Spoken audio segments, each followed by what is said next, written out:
have a lot to say about plotting, so I'm going to talk really fast to hopefully keep this under 4 minutes. This is 10% luck, 20% skill, 15% concentrated power of will, 5% pleasure, 50% pain, and 100% reason to remember the name. First I want to say is that I've tried a lot of different things, and I'm just going to take you through what I found works best for me. I can't pants. If I have no idea what's going to happen, I write myself into a corner, or I go off on long tangents that last 40,000 words before I realize that it's all wrong. So I have to plot, and here's how I do it.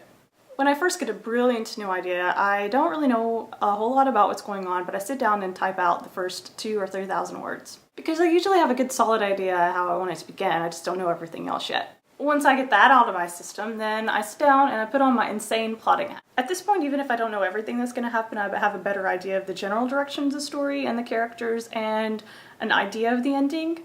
But there are a lot of steps between the beginning and the end, and how do I figure out what's going to happen? I do a lot of staring at the ceiling.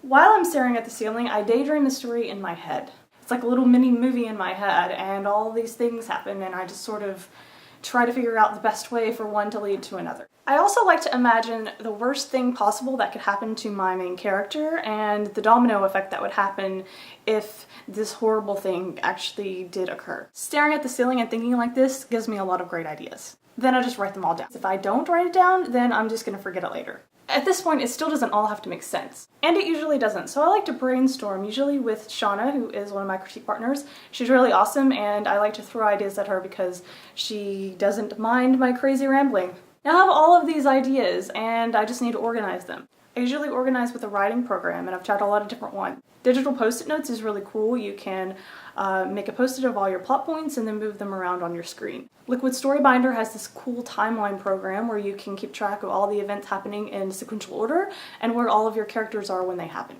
And then Scrivener has a pretty cool outlining tool and a corkboard that I like to use. So all of this may sound a little crazy and over-organized, but if I don't do it, then I get confused. So it really helps me to keep all of my ideas organized and have a really solid idea of where the story is going. So once all that is done, I sit down and write the first draft. So once I'm done with the first draft, I take a large corkboard and colored index cards. I pick an index card for each plot thread. Then I write down every plot point on my colored index cards and place them in order on my corkboard. I like to use pink for the romantic plot thread because pink, hearts, aww, and I'm sappy. Speaking of sappy, am I the only person who heard of Florence and the Machine 2 weeks ago? Because oh my god, that band is amazing! Have you heard Drumming Song? It's pretty much the most intense song about passionate love I've ever heard.